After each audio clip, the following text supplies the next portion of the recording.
Good day mga kabayan. Medyo marami na yung ano ko, painakay. Tapos nagdagdag din ako ng ng isa pang breeder cage mga kabayan. Yap, eto sila. Medyo marami na. Nagbawas na ako ng rito. 3. Nilipat ko dito sa flyers lock. Tapos yung kit nilagay ko muna rito, yung matanda na mga kabayan. Hindi ko napaparisan muna. Sabi nila pag matanda na hindi na maglalabas ng maganda. Ayun yung nasa baba. Kikit yan. Yan yung 13 years old na tayo mga kabayan. Yan. Sinama ko muna siya sa mga inakay. Para hindi siya mabuli. Mabait naman siya, hindi naman siya nambubuli. So binawasan ko ng 3 rito. Inilagay ko sa sa flyers loop mga kabayan.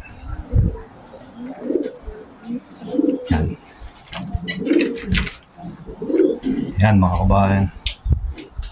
Yung blue bar galing yan dun sa maliit na na lock, sa young bird lock. Tapos sana pa yung isa. 3 yan. Ayan mga kabayan, kalilipat lang yan. Tsaka yun nasa gitna, yung blue bar. Ayan yung blue bar na yun nasa gitna. 1347, tsaka to 1348. Anak ni Tabachoy, tsaka yung binigay ni Graham. Yan, medyo dumadami na sila. Yan, young bird yan.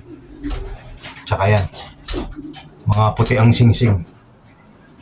Yan, maganda yan.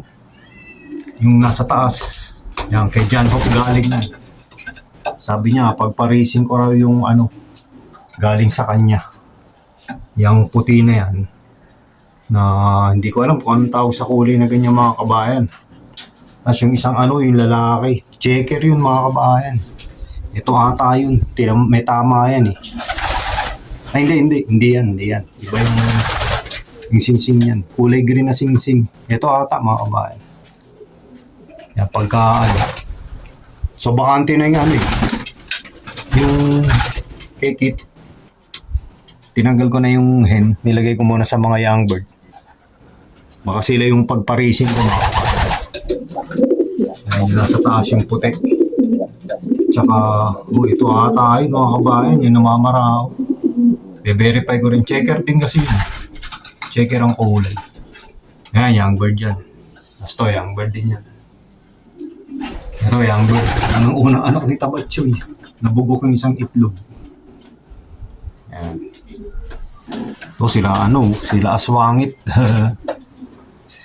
Kay Rise and Slope mga kabayan, aswangit tawag niya. Yan. Hindi ko pa na-testing yan mga kabayan. Tsaka yung isang Tiger Grizzle. Hindi ko pa na-testing. 3 sila eh. Ayun, yung isang sa baba. Tiger Grizzle. Pagkano te-testingin ko. So mate-testing natin sa race sa next season. Okay. Punta naman tayo sa may itlog nga pala rito mga kabayan. Ayun. Unwanted egg. Yan. Kay tangkad ata yan. Tsaka yun sa blue bar na yan. Galing kay Shamim.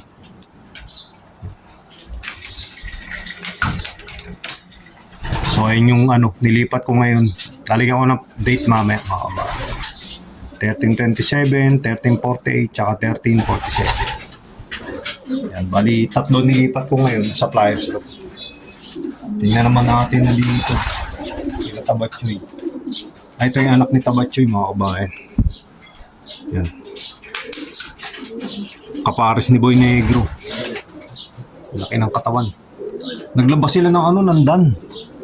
Dan yung anak nila. Mababa ka na raw, please. Galit yan. Galit.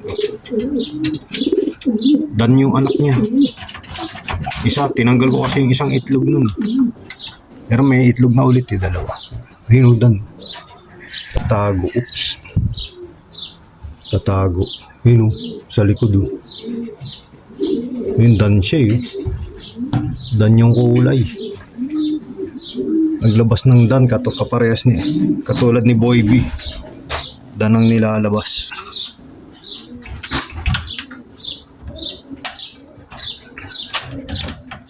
Sign kay Graham. Basta Batchoy. Pisa na rin niya mga kabayan. Nakapisa na. May 3 na akong papisa ulit eh. So ito yung bakante. Walang naman to ngayon. Tinanggal ko muna yung kekit.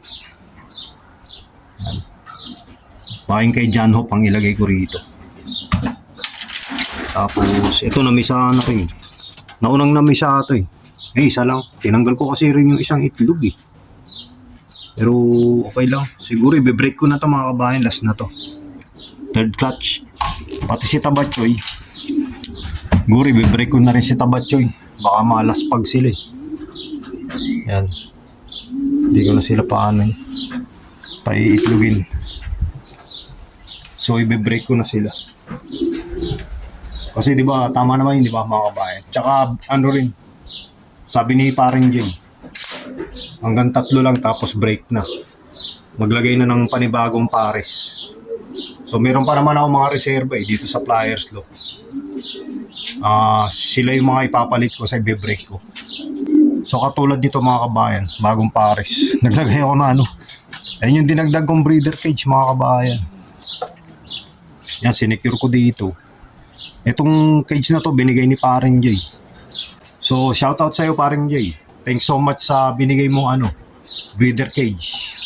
Nailagay ko na yung kalahati. Ayan, nilagay ko na paring Jay. Tinalian ko ng alambre dun sa kisame. Yan, tapos, yan, 2 alambre. Tapos may angle bracket. Yan, nakatornilyo yan. Yan, itong puti, yung pied galing kay kay Jeff Bell. Tapos ito yung galing kay Dave. Yung kay Jeff Bell, parang yan na lang atahin natira mga kabayan. Ewan ko kung anong nangyari. Siguro mali yung sistema ko. Pero sabi niya, nung nagkausap kami sa Greyhound, something wrong daw sa mga kalapati niya eh. Kasi hindi rin pumipwesto. Tapos ito yung kay Dave. Ayan. 1984 ata mga kabayan. Yan. Itlog na kayo para magka-baby na. Yan. Third clutch ko kayo. Dito naman tayo sa main breeder cage mga kabayan.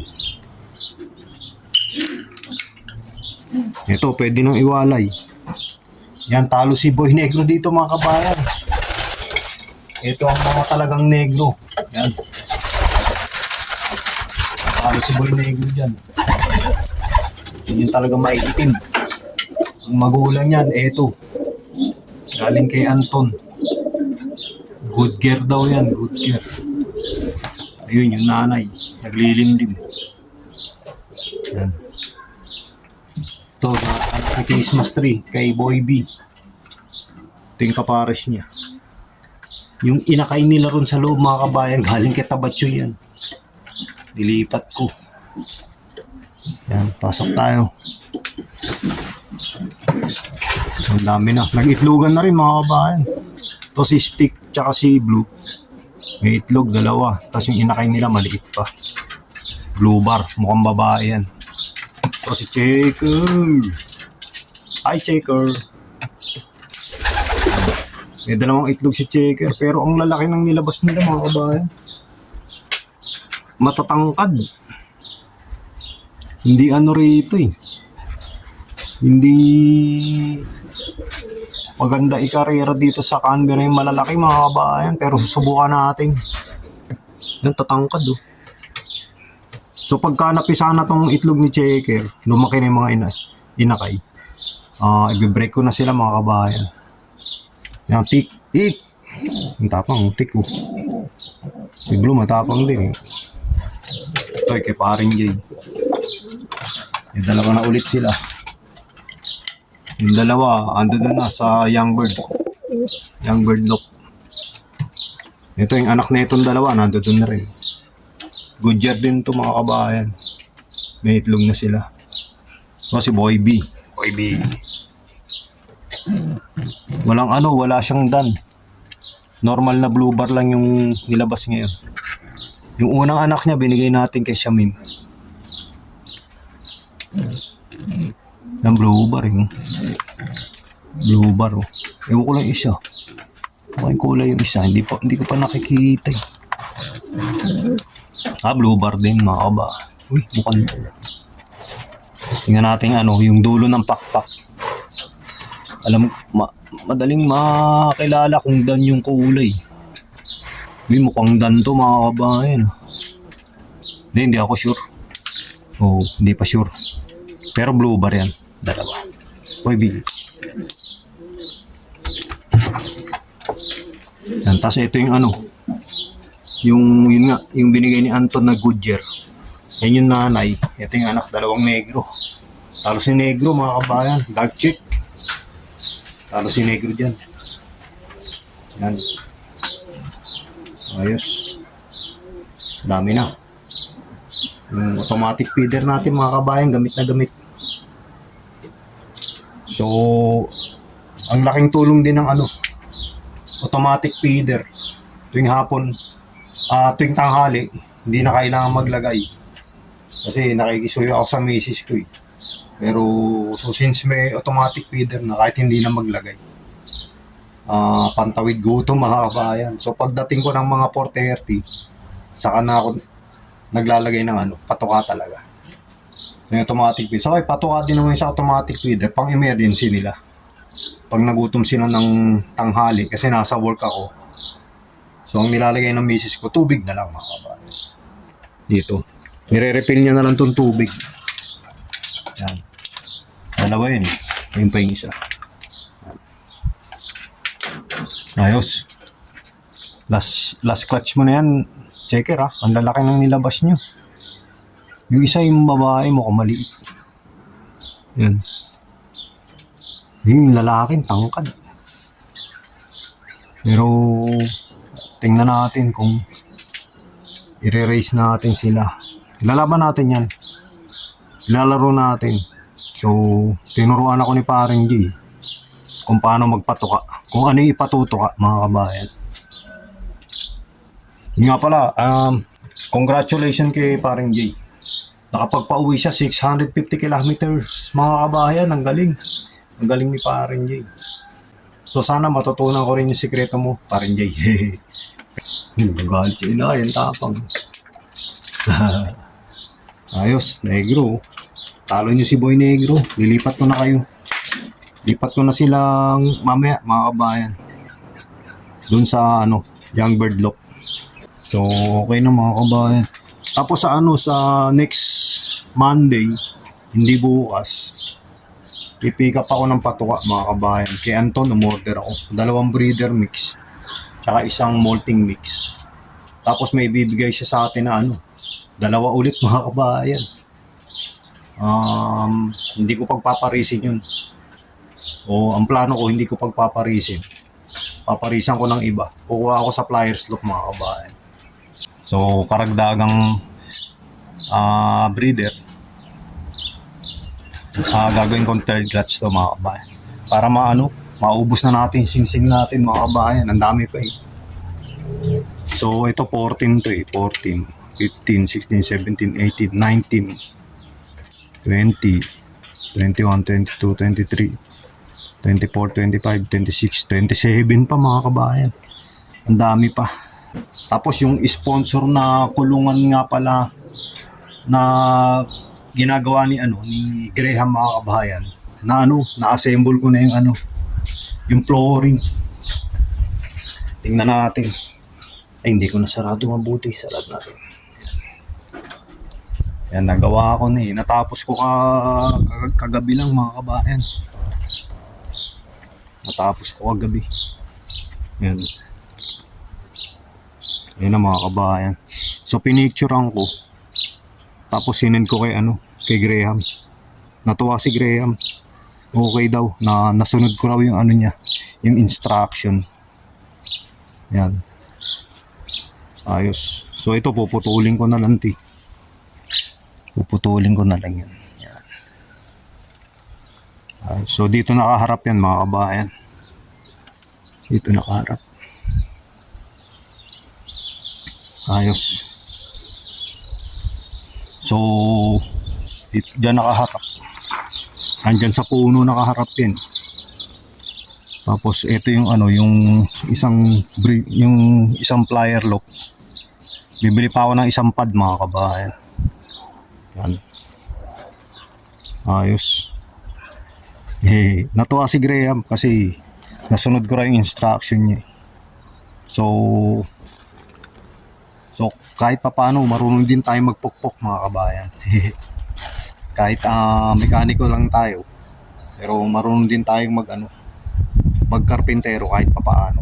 Yung maliliit lang na bagay. Yan katulad niyan, yung paggawa ng kulungan. Okay na naman. Nasunod ko naman yung instruction ni Graham. Yan. Ito pa yung kalahati na binigay ni Paring Jay na kulungan. So bahala na, baka gawin ko pang breeder cage. Kasi dito mga kabayan, bahala ko maglagay ng aviary sa labas. So dyan, pag ganun, tas ganyan, tas hanggang dito, aviary. Siguro kahit ganito kakapal lang, hanggang dito lang. Yan, para lang, para makakalabas sila, mabubuo nila yung surroundings. Yan, nakayan. Young bird yan, 3 na yan. Bubuwing na sila.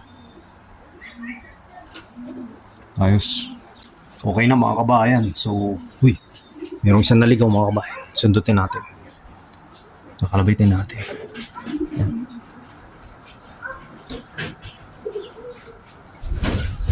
Yun, tumingin.